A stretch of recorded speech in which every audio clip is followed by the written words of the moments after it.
Okay. We have a clicker, yeah. Yeah, so we have a clicker, and I'll just draw one last attention. Sorry for you guys who've been sitting around and heard me say this now 3 times. I'll leave them up here just for 1 second. So there's a couple short links, aka.ms/ac-android. It's a lightweight kind of app. Hopefully at least someone in your row, maybe if you guys get a little cozy, adaptive cards are all about bringing people together. It's kind of neat. You can see some neat stuff, but it'll be a fun interactive demo. But I'll be projecting it on the screen too, so if you don't have it on your device, you're not going to be completely left out. So we'll leave those up there for a second. I guess while we're doing that, we can say, so I'm Matt Heidinger. And I'm David Clow, and we're obviously happy to have you here. Yeah. Hopefully you had lunch. We haven't. Yeah, no, we haven't. No, we've been just ramming through. Let's go to the next slide. That's the right one. You should. Yeah, I already have it, yeah. So thanks for joining us here at Build on the last day. We are going to talk to you about adaptive cards, vNext. We're going to talk about what they can do today and a little bit of what they can do tomorrow. Yeah, and we really, really hope that there are 3 types of people in the room, and it's kind of a challenge for us. And namely, we're talking about the people who might not have used or who have maybe just discovered about adaptive cards through the keynote, just heard the term and are curious to learn about what it is. Right. We probably think there's some of you who are what we call card authors. So you're already using adaptive cards, you know a little bit about it, maybe you're integrating into Outlook or Teams or you've heard about those, but you're mainly writing cards into other apps. And hopefully we have a few of you, or maybe many of you, who've already used adaptive cards in their own applications to render cards. And actually, anyone wants to show, as a show of hand? Oh, look at that. We have okay. a few people. That's That's nice. So we got some advanced users. There's going to be something for pretty much everybody. Hopefully, at the end of the session, everybody will leave happy. Absolutely. So what we want to do is all you newcomers, we're going to welcome you in. We wanted to make a Westworld joke here. We got newcomers and guests and hosts, and I was like, screw it. We are going to get rid of the newcomers, though, and get everyone into this, get on the same page. So with that, we're going to switch immediately to a demo. I've already forgotten which machine is which. So if you're a newcomer, we want you to understand what an adaptive card as easily as possible. We're going to jump into a concrete example of adaptive cards being used in Outlook in the context of what we call actionable messages, which make it possible to take actions directly from an email, making the email dynamic. So as you can see here on the screen, I have that message selected.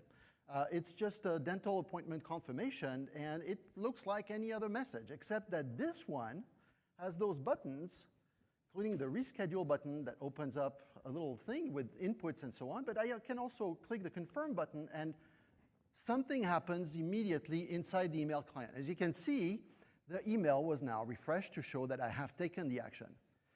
And so that was an adaptive card. Exactly. The whole thing is an adaptive card. This is not a traditional email message. It's an adaptive card. And if I find the right tab, which should be this one, you can see also that it also works in Outlook Web App. And for that matter, if I actually select that message here, you can see that the change has also been applied in Outlook Web App.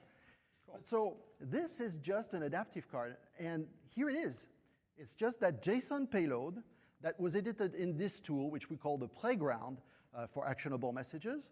You can actually make simple changes like live here. I can say Contoso Dental instead. And you can see the preview changing. It's showing you the JSON, and it's a live preview. So this is a tool you have. Exactly. Okay. So it's a very basic, simple tool. You write JSON, you see the preview, then you can copy that payload, paste it in your application that sends the emails.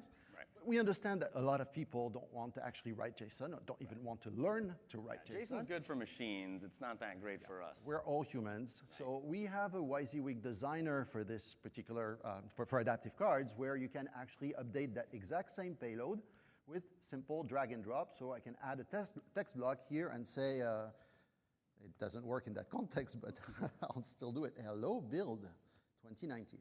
So as simple as that. And of course, we still have developers in the room, hopefully, and I'm sure that a lot of you do want reference documentation.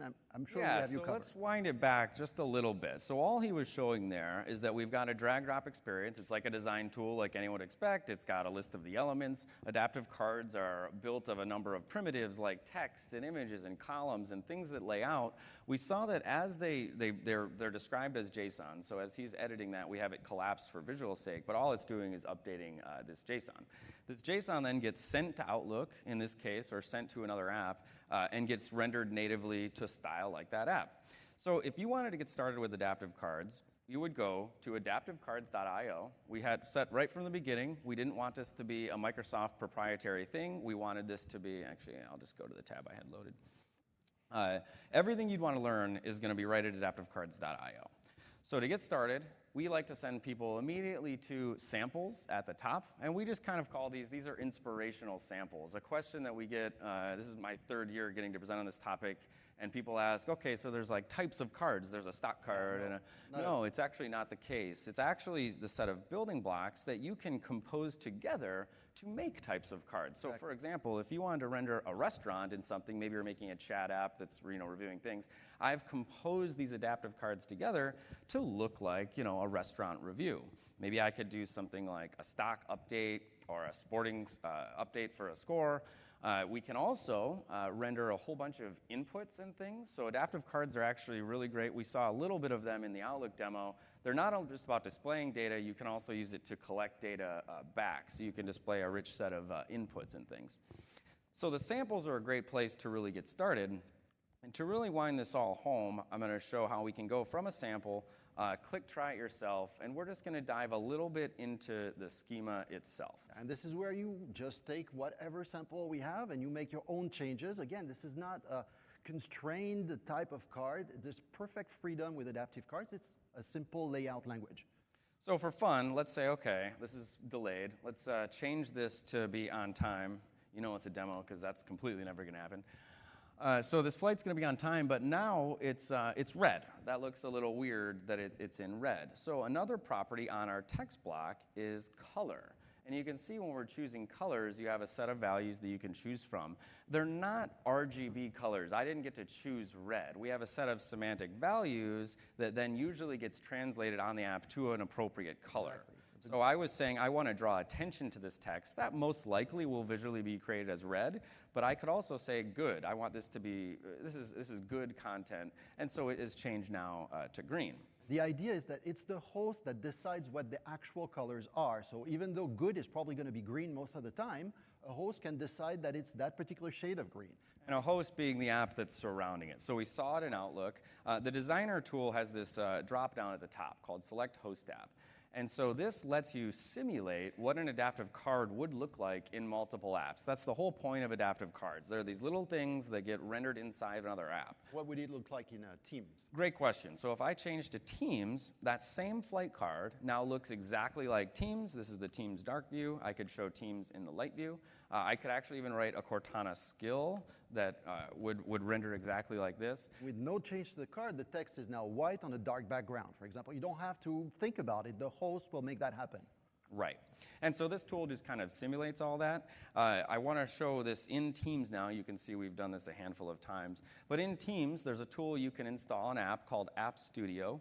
You can go over to a card editor. We're working with them soon to integrate the drag-drop designer into this, but right now I can click Create Adaptive Card. I can paste in that JSON that I just grabbed. I can say, send me this card. And what Teams is going to do is send that card to you in the chat. I'll switch over to it, and I can now see that card live. It's a really great way. If you are building cards in Teams, you don't have to build the whole back end. You can just use this tool to at least see what your card would look like in Teams. It does look like what we get in Teams is indeed what you'd see in the designer, which is very important because as you design your card, you want to have a good representation of what you're going to get as an end result. Absolutely. So that was a lap around adaptive cards. Let's switch back. So hopefully everyone's on the same page now. There's basically 4 things, and so for those of you who have seen me now for 3 years in a row, this slide hasn't changed 1 pixel. So we're still doing it because it's still absolutely accurate. And we just want to insist, Matt mentioned it a couple times, adaptive cards are natively rendered. Outlook renders on top of its native Win32 platform. You have web rendering. That's what you see in the designer or in the playground tool. You have Teams rendering its own way. And beyond the native rendering, we then automatically adapt the card to the surrounding UI. The whole point of a great adaptive card is that it blends into the surroundings. And if you looked at an app, you really wouldn't know, okay, well, where's the adaptive card? That's the whole point. We wanted to get out of the world where you embedded a web view and you had this UI interop. Yes. We support actions and inputs, very important. It's not static content that we're talking about. It's things that make it possible to do simple form-like interfaces, send those values to a service through a bot, for example, so that that bot can do something interesting with it. And speaking of doing something interesting, there is interactivity. We'll actually show some cool new features that are in adaptive cards to get even more interactive, but it's all done in a purely declarative way. So it's expressed via JSON so that these apps, I mean, a main thing why you would want the purely declarative stuff is Teams, Outlook, they're all building extensibility platforms. They need to trust that content from anyone. Anyone can write a bot. So you need to make sure that code that comes down, that they're running, they need to know that they can trust it and that it's safe. And because there's no explicit code and that is just a payload for the layout and some interactivity, you can be confident that if you represent an adaptive card coming from an external source in your own application, you're not going to subject your users to unnecessary risks. And that's very true for Microsoft 365 applications like Outlook and Teams as well. And so, to quickly recap, so you can use today, if you're a card author, you can integrate into Outlook, Teams, Bot Framework, Web Chat, you can integrate into Cortana Skills, and Timeline, the Windows experience that helps you resume apps, all use adaptive cards today. And those experiences are really the reason why we invented adaptive cards in the first place. What we realized at the time is that everybody had the same desire. But at the same time, we thought there's no reason to not embrace open source and make sure that any application can use the same technology, because we kind of envisioned that you might want to do things similar to Outlook or Teams or Windows. Exactly. Right? So we put it out. We put out these SDKs, and we weren't really sure if anyone was really going to use them. In fact, we had to fight pretty hard with my boss over there to make sure we could make this open source and let everyone do this. But something really neat happened. Oh, yeah. You guys really surprised us. The community really did surprise us. We started to see cards powering forms. And this is an actual screenshot of an app we're going to build in a little bit in this demo. But this was really neat. Someone came up to us after Build a couple years ago and said, you know, you guys kind of say it's good for bots, good for Outlook, but there's something neat about it being expressed in JSON and having all these forms. They had 400 some forms. They stored it in a NoSQL database and needed to push those down to multiple devices. They collect data on Android and iOS. So they were like, does adaptive cards work for that? I was like, oh, we kind of shrugged and said, okay, that seems kind of neat. So very quickly picked up the tech and pushed it to the next level already, right? And then we saw more than that. Like, people started creating dashboards comprised of multiple adaptive cards. So this particular page, which is also part of the demo that we're going to show later, is entirely built with adaptive cards. And this is not just necessarily a web page. The exact same can be implemented on a tablet, natively on Android or iOS. Right, they actually had a feed of these cards. So again, these are demos we're going to show, but they're all based on real stuff that people are using adaptive cards for. Absolutely. Teams took it a really fun distance. So Teams originally used adaptive cards for bots. But as of, I think, this week, they've announced a whole bunch of different places that you can use adaptive cards. So you can use bots. You can render those cards in a tab. And if you have more than a handful of cards to show at a time, you can basically draw them in an entire page. They have things like task modules will show, which are almost modal kind of wizard completions. And they have a new neat thing called messaging extensions, which, again, we'll show in a little bit. Not related to bots. It's all about really powering the Teams extensibility platform. Yeah. The idea is that as they were integrating bots with adaptive cards, they realized that the tech could be used for many other things. And that's actually what also happened with other experiences. We started seeing developers implementing plugins or add-ins for development tools. And in order to not spend too much time actually creating the UI for those things, we picked up adaptive cards. And here's an example of a Visual Studio Code extension. And again, everything we're showing, we're going to dive into. We're going to have live code, live showing. These are just kind of the teasers. This is more of an aspirational and demo prototype that we've worked on, but can even extend GitHub for Windows with adaptive cards. This pane that you see is actually a stitching of multiple adaptive cards itself. But you couldn't tell because it really blends in, which is really the goal in the first place. Yeah, exactly. The point is, do you know where the adaptive card in there? And we hope the answer, if we've done a good job, is no. Well, this whole thing led us to actually kind of redefine how we think about adaptive cards and come up with what you're going to see on the screen. So what we are thinking about now is adaptive cards are snippets of interactive UI, buttons, inputs, etc., They're also exchangeable, as in one payload can navigate through a website to a native application and be rendered completely natively, and also blend. Visually, it just looks the part. And finally, it blends into any experience. And this leads us to what we offer in terms of integration technologies. All those SDKs are available right now. So if you want to start working with adaptive cards in your application, you're all set. You can jump onto it. Right, so the whole point is you're probably doing at least some kind of cross-platform, whether it's HTML or whatever. We wanted to make it as easy as possible to get started to use adaptive cards. But when we really say front any experience, we really mean it. So we have two cool things to announce to really level up this playing field. We're really excited to share that we have a Flutter. We now have a community renderer for Flutter and React Native. These were built completely, entirely by the community. They were both of them were in high demand. They're pretty highly upvoted GitHub issues that we've had asked for. So Neil Helden is building a digital assistant. They basically adopted Flutter for their entire app building experience, but they use adaptive cards to render that content in their digital assistant. So they play perfectly well together, whereas Flutter and React Native and Xamarin and things are about building an entire app cross-platform. Adaptive cards still plays really well if you just want to have some of that content exchanged inside your Flutter app. React Native's another one. Imaginea has been one of our best partners. My favorite thing about this is they're the first external contributors, non-Microsoft contributors that were added to our GitHub repo with write access. So they finally have like this entire thing in our GitHub, and they're an official community SDK. So we just really want to thank them. We think this will take adaptive cards. I think what you just said answers somewhat of a burning question, or a question that we've received multiple times. That why would I use adaptive card instead of React Native, instead of Flutter, instead of HTML5 and whatnot? And the response to that is you don't. Adaptive cards is not a full-blown app development technology. It's something that can help you get to results faster in a more beautiful way, in a lightweight way. So it's ready to be integrated in your application regardless of the framework that you've decided to use. We're not asking you to change anything from what you've chosen before. So you probably want to see, is it easy? Is it easy to do? I know that it's easy, sorry, but let's prove it.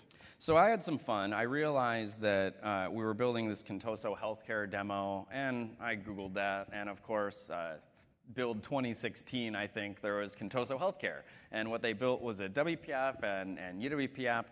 So I decided, hey, can I just pull down their code, and I'm going to integrate adaptive cards into it. So this is Contoso Healthcare circa 2016, and we're going to just upgrade it really briefly with adaptive cards.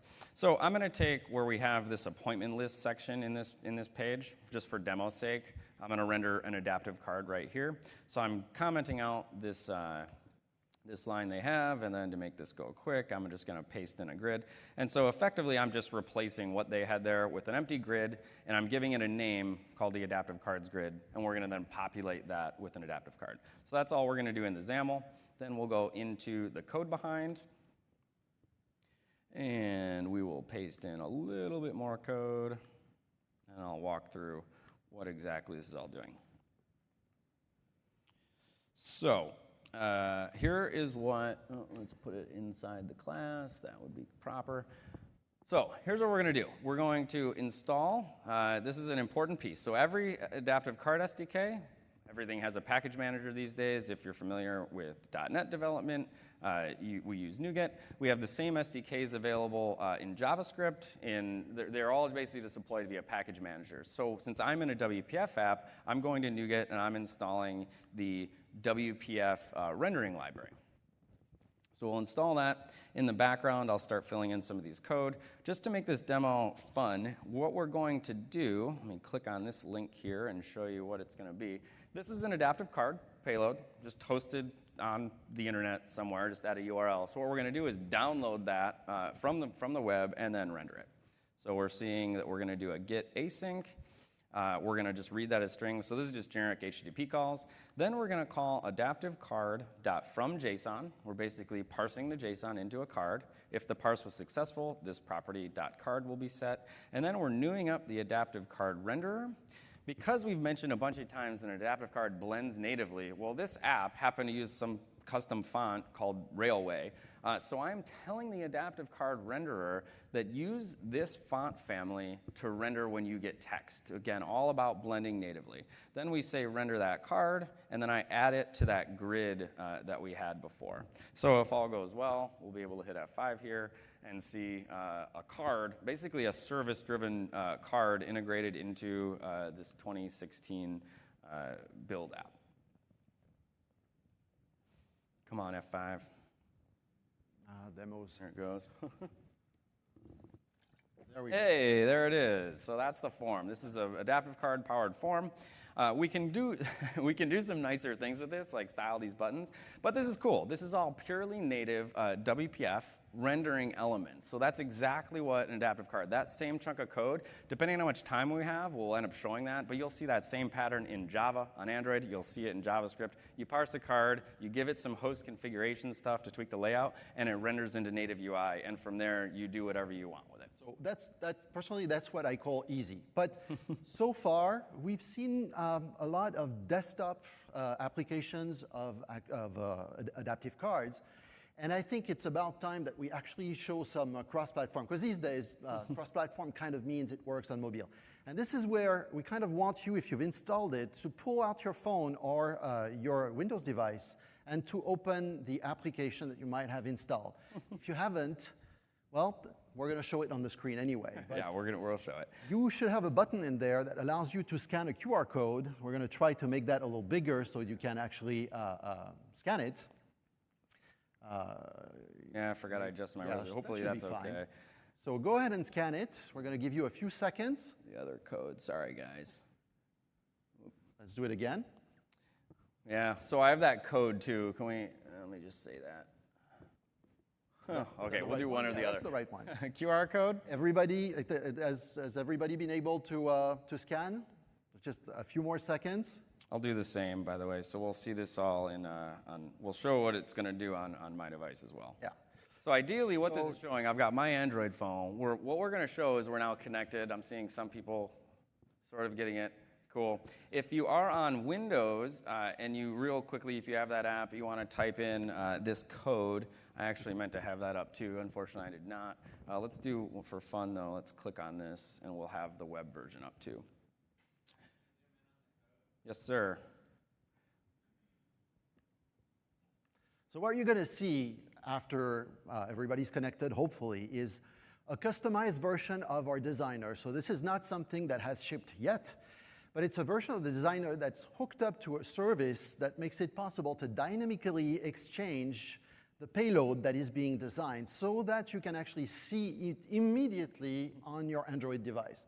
So Matt is currently editing a card from scratch, adding text blocks, modifying properties, and so on. And if we're lucky, because we never know with the network here, seems to be working. you should see the card actually dynamically update on your device. So let's we'll make a fun little card here. So we're going to show you basically how we build up a real quick card. We've got an image. We'll drag that in. We're going to set the properties of that. Wow, man, I forgot changing my resolution was going to be a little bit fun. In that whole process, rendering the card on the Android device is actually not the hard part, because you see what it takes to do it on WPF. In Android, it's basically the same. But so we thought this was pretty cool. This is kind of an illustration of the fact that an adaptive card, one, is fully declarative, so it makes it super easy to exchange those payloads over the network. It's also very lightweight. That if it was megabytes of data, there's no chance that we could actually achieve that result. But because it's small, it can actually float to all your device. Has anybody been able to see the demo working on their device by a show of hand? Okay, great. It actually worked. So cool, yeah, we sent down an action. You can actually click on Learn More. So we've sent down a little interactive thing, displaying it on an Android device. If I have my other tab here, which I loaded up, I can't remember where it loaded. The other one that was received, oh yeah, this receiver. So I'm getting that same card, so this is me connected over the web. That card was just broadcast down to however many people were connected here and then on the stream. So we thought that was kind of neat, just showing that it's JSON. Just send it down. It's just JSON, just a small payload. Cool. All right, so I think we're already running kind of late. That's okay. Okay, so that is how you render cards. Pretty straightforward, shows kind of the power of what you can do with them, compose them together. I think we can skim over this real quick. Summary, yeah. This is a summary of what we just said. But at this point, I wanted to take the opportunity to talk a little bit about actionable messages. Anybody is familiar with actionable messages in the room? Just a few people. So we had that demo at the beginning. You can now make dynamic emails work in Outlook. You can take actions from there. We are talking about making emails actually productive. And all of that eliminates the need to navigate to external websites. It makes it possible to take tasks in an effortless way. It leads to increased engagement, etc. It's beautiful. It's all powered by adaptive cards. I wanted to share a couple success stories that we have at Microsoft. You might be using SharePoint. You might be using Flow. And these two have been updated to take advantage of actionable messages for approval. So when you request access to a SharePoint document, now it ends up as an approval message in Outlook that the recipient can approve immediately. That has led to much, much better engagement and a lot more productivity from users. We have an internal expense system that has generated a lot of saving. We're talking about millions of dollars because actionable messages have made it possible to actually approve those expense reports in a timely manner, much, much faster than before. And Flow has a special type of activity that's called send approval email. And again, it's one of the most popular types of activities that people use in Microsoft Flow, and super easy for end users, just a click of a button. Today, we are very excited. I'm super, super excited because I've been talking about it for a long time to announce that actionable messages are available on iOS and very shortly after will be available on Android. We have two shipped scenarios right now from Microsoft, the Flow and SharePoint approvals. Very soon, there's going to be much more, and we really, really encourage you all, if you have internal business scenarios that you want to update to actionable messages, if you're already sending system notifications over email, do consider actionable messages. You will see a real value add and a real difference. Also want to acknowledge that we are partnering with SurveyMonkey, who's going to be creating a new actionable message scenario. You're going to be able to respond to surveys right from your phone. This is amazing to me, at least. Yeah, I actually really like that one because surveys are super useful. We're getting more into the customer obsession and trying to collect that stuff and reducing the friction to having people actually complete them. That sounds like a major win if I can do it right from within my mail account. You have a mock of... Can we see it? Well, not the SurveyMonkey stuff, but because I don't really like slideware, I'm going to go really, really quickly if I can find whichever button is the right one. Not the right one. This is the right one. So we showed an actionable message demo at the beginning of this session. I'm going to show you the exact same if it syncs up. The exact same demonstration on my phone. This is the same mailbox, the same messages that were already there. I'm going to click on one. I don't know if it's the one that I've already handled. I'm going to select another one here. Those are mocks, but I still get that confirm button. I also have the reschedule option. I'm going to click on confirm. Everything happens straight from the message. The message gets refreshed. And this is the power of actionable messages on mobile. I think it's going to be a game changer, personally. That's pretty cool. Right. So why don't we continue on the, go to PowerPoint. We want to continue showcasing other friends of ours. So please welcome Joe Harris from atBOT on stage. And Joe's going to walk around how atBOT helps businesses write bots without writing code. And the reason for that, as we'll see, led to Joe reached out and said, hey, you guys have this kind of cool designer at adaptivecards.io. We have a web portal. Couldn't you just package that up and offer it to us? Right. So switch over to your machine. Switch over to my machine. So the designer that Matt showed a little earlier, we met at Ignite last year. We expressed, we're a no-code bot building platform. Adaptive cards are kind of like this, markup-driven card building platform. How can we work together to provide that type of GUI to build cards for our bots? And so basically what I'm showing on screen here is we're using the embed, basically, that they provide from npm.js or npmjs.com. And what we ended up doing is implementing it as an iframe inside of our portal, and then using frame-to-frame communication to push JSON payloads to it and pull JSON payloads from it. So you installed a JavaScript library. You're doing some things like you saw that host container dropdown. You're modifying it with the partners you want to see. There's a toolbar API. So it's just a component you use that you embedded into your portal. Right. Super, super simple. So then to show you really quick, this is just the NPM. That's where you're going to get area. It. Right. Yeah. Where you're gonna find it. It's the basic embed, and that's what we used. And again, frame-to-frame communication to do it. In our portal, this is what it looks like. So we're using the client, the JavaScript client renderer to render previews of the cards. If I open a card editor here, and this is where customers can create. And so the customer we built, so Joe and I got together and we came up with a fictitious, like I said, healthcare network. Right. So the scenario here is that one of the general practitioners, right? Sure. Learning healthcare terms, I know it's an obvious one. They decided to use atBOT to build MedBot. And so what you're showing here is one of the forms that MedBot helps when you're going to refer a patient to another clinic in that same network. Right. Cool. So, and you can see in our portal, this is our code.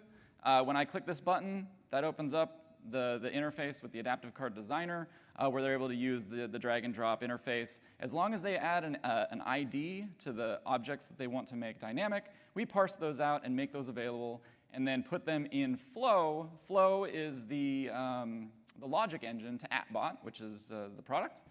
And so basically what I'm showing you here is this is a flow, which is what we call a skill in atBOT.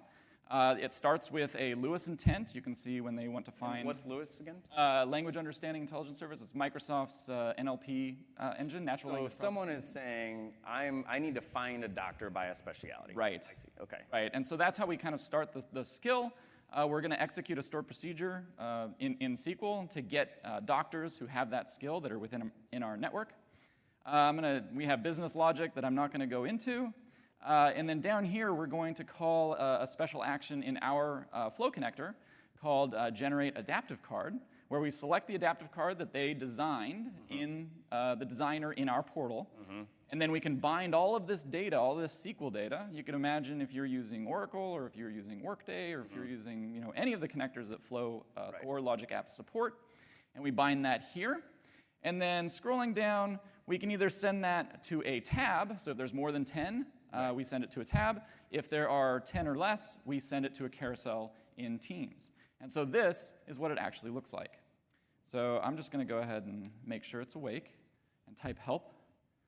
And that gives me my little cheat code here. Help me find a physical therapist. So I could say cardiologist. I could say counselor or whatever. So this is hitting the SQL data, getting that data, and then now it's going to apply that template in a carousel of cards. Correct. Okay. Cool. So that's going to come back with our carousel of doctors.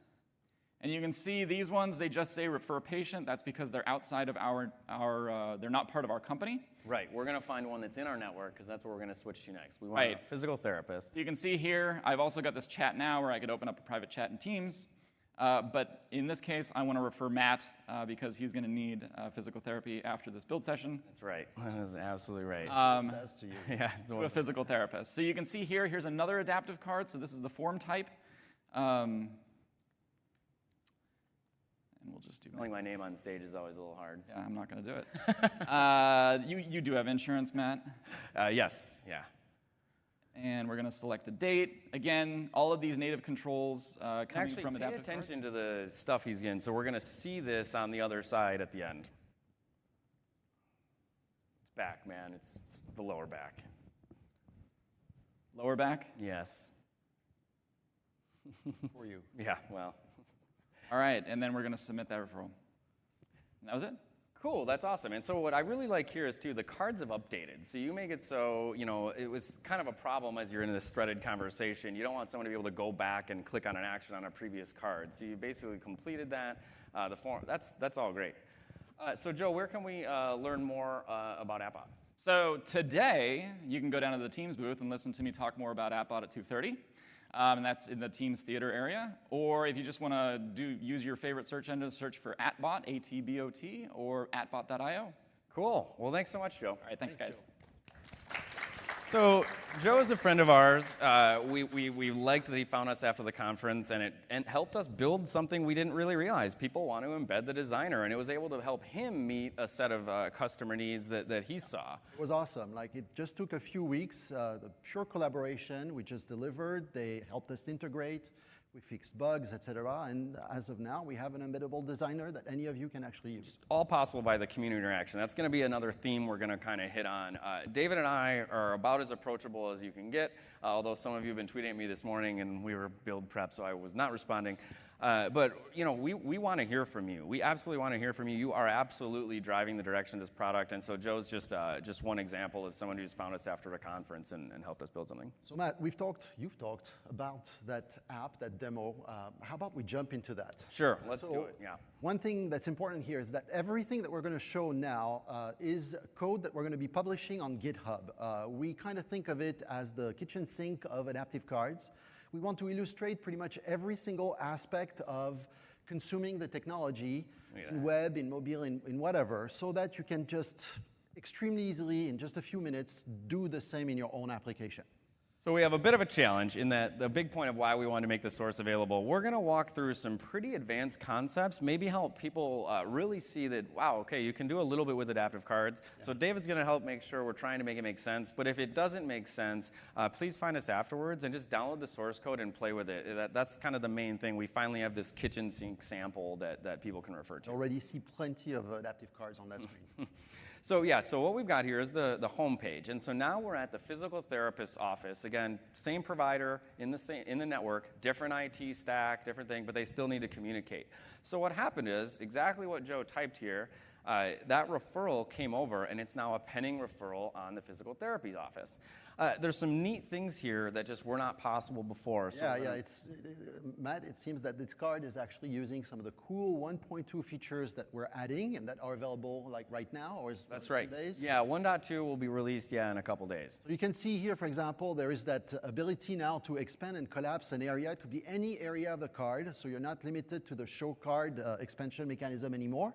You can implement that on a button like this one. You can also see that green background at the top that you can use in multiple contexts. This is what we call the new container styles.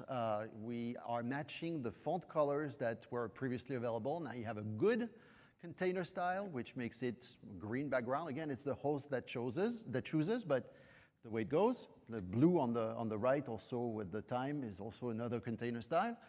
And you might also see that gray background on those expandable headers that extends to the edges of the card. This was notoriously impossible before 1.2. We've made that extremely easily to do with just a click of the mouse or just setting a property in the payload. So what I'm going to show real quick is something that's coming soon. But what I'm going to do is refer. So the step is I'm the scheduling manager now in this clinic, and I'm going to take this referral and I'm going to schedule them. So they're going to be an official appointment. But I'm going to forget to fill in the time field. And what you're going to see is I hit OK. The referral will disappear. It moves over to appointments. And if it all works well, you'll see that there it is. Clearly, that doesn't look right? I forgot to set the time field. Let's fix it. Let's fix it. Let's add a little bit of validation. Let's jump into the designer. Well, not even the designer. What I've built in this portal is the admin section. So this is a developer who was like, I want to use adaptive cards for a lot of things. They took this to almost like what atBOT did, embedded the designer. And so what you're seeing is the back end of all of those cards. So this one that we showed was the referral template. This is a preview. So if I click on that, I'm going to open the design time experience of this card. And what we can do is add in validation now. So I can say necessity, this is required, all of these are required. You might even want to make them required with a visual cue. Oh, that's true. We could also, triangle. yes, we'll make that one visual cue. So I'm going to save this. I've got my, where's my magical button? Oh, back on home. So now I'm back on home. I've got my magic generate random referral button. And so that's going to generate a new one.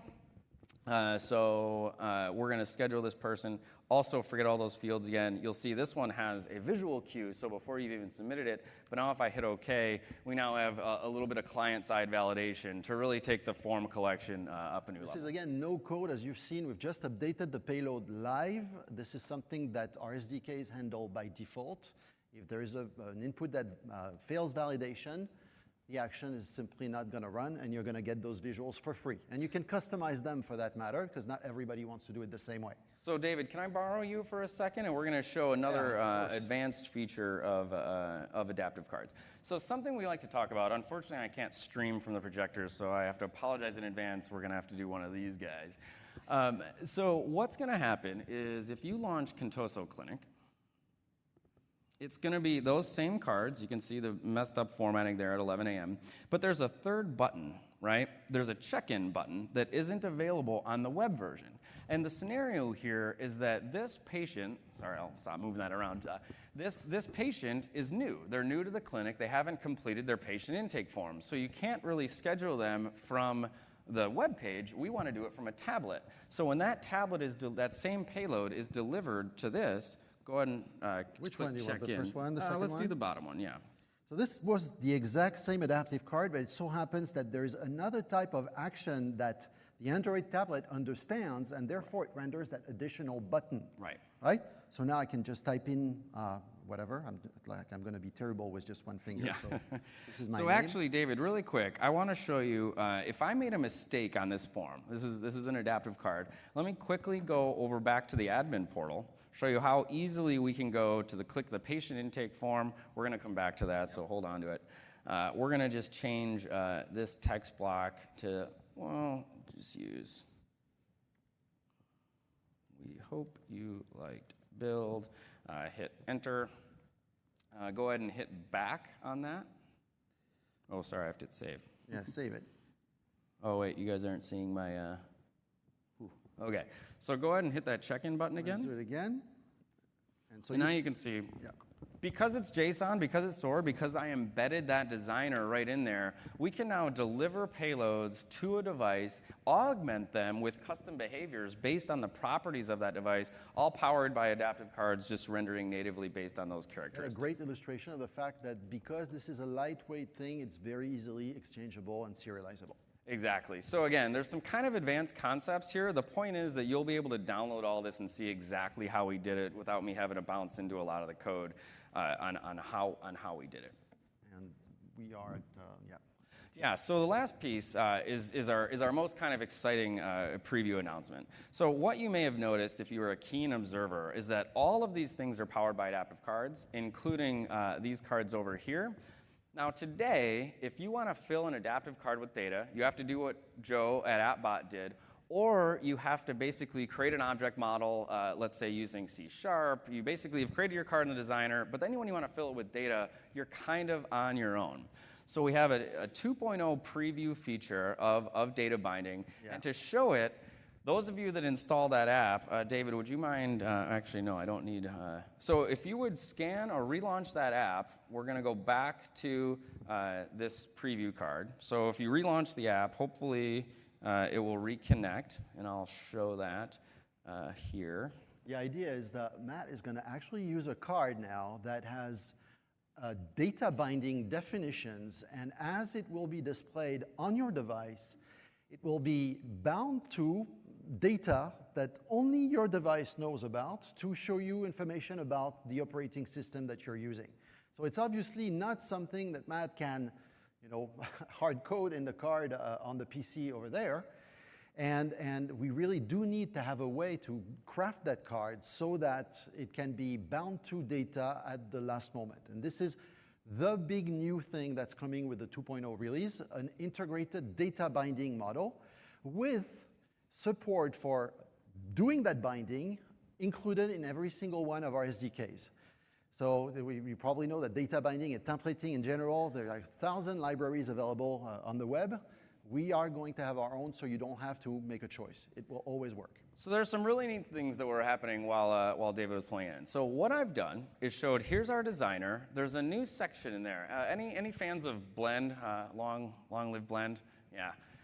Blend was really neat. Blend let you write XAML templates and item templates with a feature called sampled data. And that made the design time experience of these templates really nice. We thought that was a great feature. We implemented it here in the designer. So what you're seeing is we've got sampled data. It's anything you want. In this case, for the demo that we built, it's pulling down device data. So as you're seeing on this Android device, the template that got sent down is saying, oh, this platform is Android, the manufacturer is Samsung, here's the OS version. If I show that same exact card, if I'm connected to the web version, let's just quickly pull that up. And if you're on the Windows version, so you can see I'm showing the HTML5, here's the platform HTML.js. So again, I'm connected to that same card that came down. The template was written once, but the content is now being dynamically applied with things on the device. Your data, that information never left the device, it was sent down to it. Matt, this payload actually showcases some quite advanced concepts because you have several images included in that card. Right. Yet when it's eventually rendered on the device or on Windows, only one of those images is displayed. So how did you do that? Exactly. So we have this construct called $when, and the concept is the same. This element will only render when these conditions are met. So I've got an element in here called an image, and I say when the platform is Android, we're going to show this image. When the platform is WPF, if those of you connected on your Windows device, you're going to see a Windows logo here. And when the platform is HTML.js, you will see the web logo as you do here, as you see kind of the differences, although my image didn't download. So there is a lot more that goes on with that data binding and templating model. We have support for built-in functions that you can use within those expressions. The SDKs that we're going to provide will also allow you to include and register custom functions if you want to use that in the context of your application. And the idea really is there are plenty of new scenarios that open up, and also you can actually author one thing and reuse it in many more places than before, because now the data does not have to be embedded in the payload.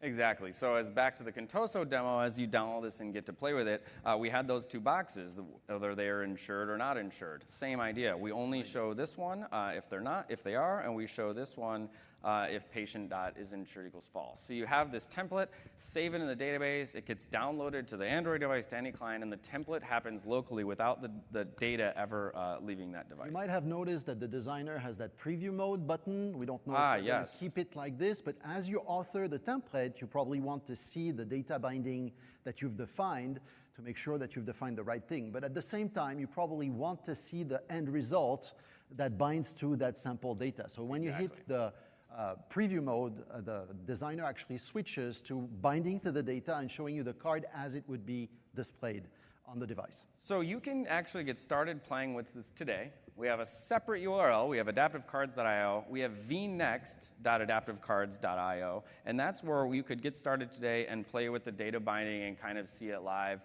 We'll be releasing the packages. So right now you'd have to build from source to actually do the binding, but we'll be releasing packages for all major platforms to really start playing with the data binding.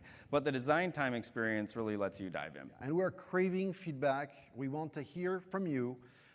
What it is that you need in terms of data binding capabilities. We just learned about something yesterday on the floor in the expo hall, which I and Matt probably never thought about, that we will probably want to integrate. So just let us know, contribute. Everything is open source. Go to GitHub, open issues, whatever. We're here to work with you. Yeah, so what we saw today is that you can render these cards anywhere, you can share cards across devices, you can embed the designer into your app, you can extend the renderer with custom facilities based on the device characteristics, and we talked about a little bit of 1.2 features. One that we'll just mention because it's it helps us get out of this versioning problem that we currently have. We have fallback.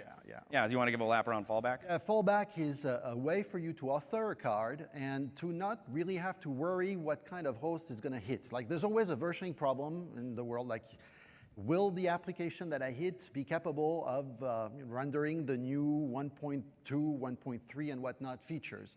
Now, with the 1.2, you can author a card that says, hey, I'm using that element. Maybe that's a graph, a chart, or media element. Maybe it's a custom element that you've declared.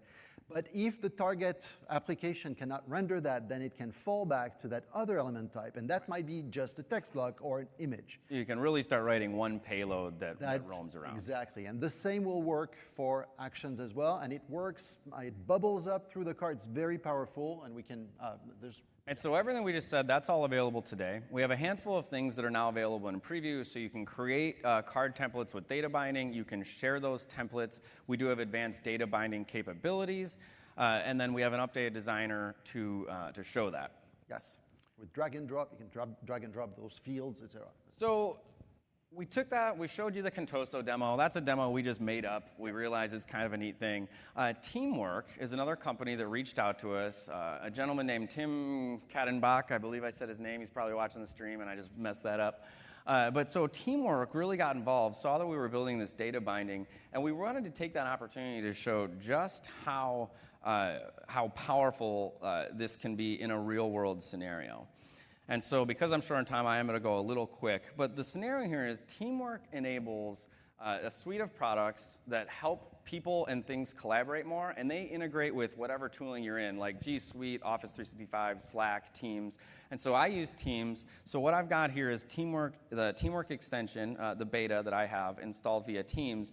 And what's really neat, this is Teams messaging extensions. I can load up Teamwork and say, I want to search for tasks. I can create a task. So let's actually just do that. I'm going to click on New Task, create one. These are called task modules in Teams. So again, Teamwork is just using Teams extensibility.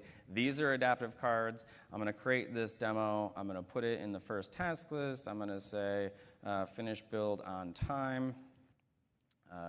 Please hurry. And we're going to hit next. We get a preview of that adaptive card. So what they wrote is an adaptive card template over their task type. So they have a bunch of things. They're project management, so they have tasks, calendar things. They wrote an adaptive card template, generate it in Teams, and now I can send it into this conversation to David. I think this is really neat, especially, we share bugs. We use VSO or Azure DevOps all the time. Since I've discovered VS Code, I live in it. And, yeah. Now I can even see my tasks. Yeah, so you can start to do some really neat things to basically just generate tasks, put them into Teams. But something special happened once they had that task template. So I personally work in Teams a lot, but David, you're in code all the time. Why don't you show me? That's what I was referring to. I actually spend a lot of time in Visual Studio Code. I'm not sure where it is. My eyes are terrible. And it's here. Nope. So this is the Teamwork extension for VS Code. Yeah, if you hit refresh. I'm going to refresh this, and if we're lucky, we have that new task that's being shown here. And I'm just going to click on it. And here, thanks to that same template and that plugin that Teamwork has implemented for Visual Studio Code, now I have my tasks readily available in my favorite tool. And I can even take actions on it. So we talked about adaptive cards being actionable, integrated anywhere. This is just an extension they wrote for VS Code. Ideally, this part will work too.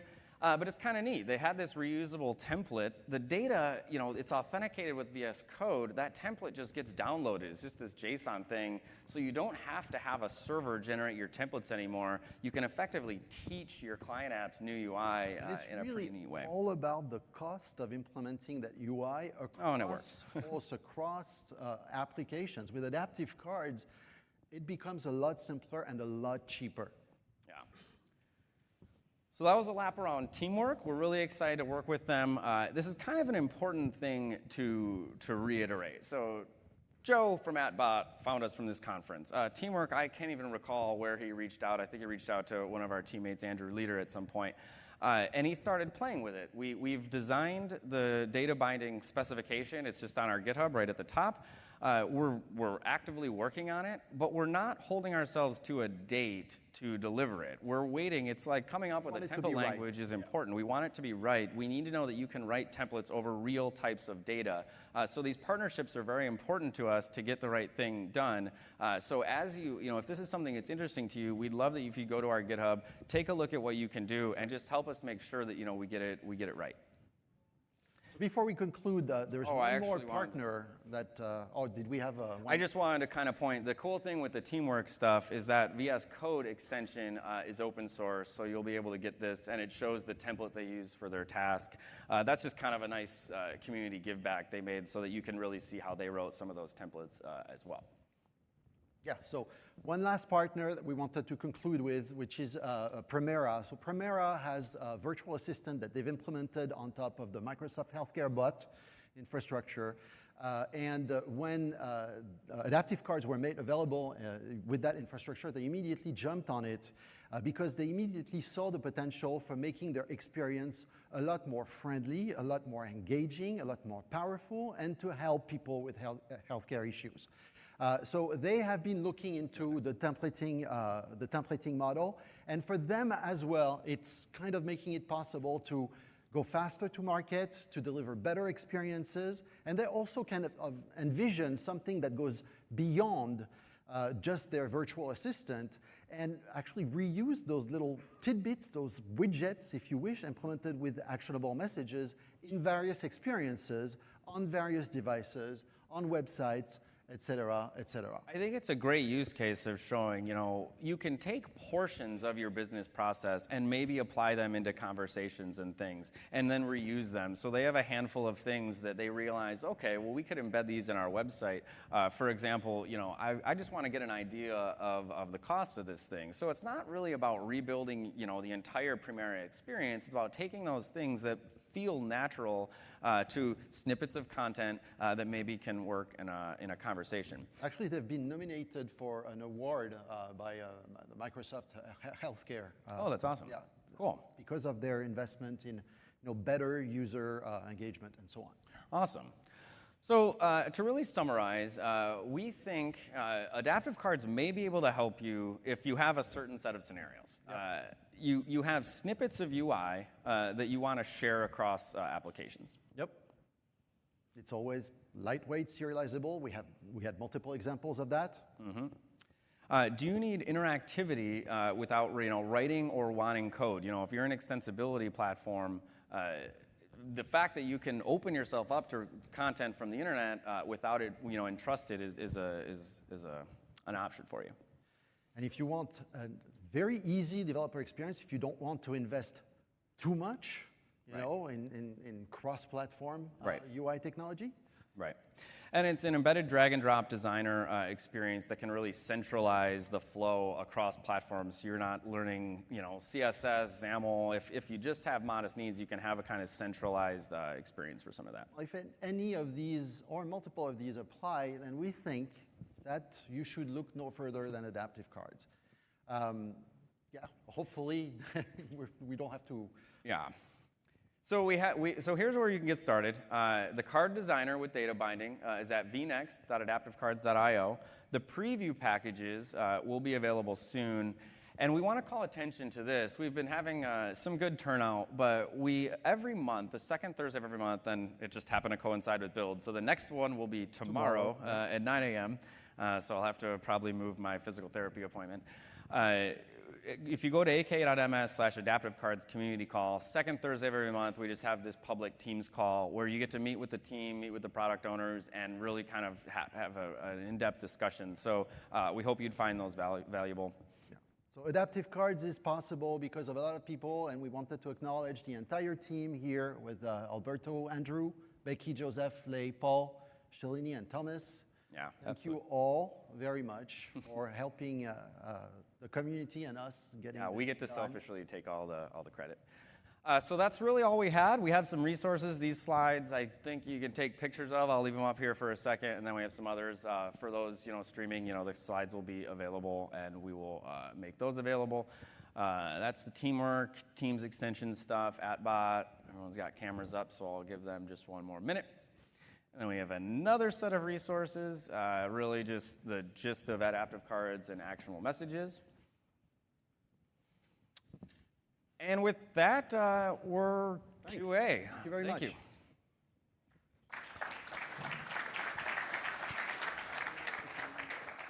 Yeah, we've got about 1 minute to take questions, but David and I will be around, obviously, to help. But yeah, please. Just a question on version control. Sure. I know you're using the designer, and if I pass it to business users, they're opt to change things and they want to go back to that. How are you dealing with that?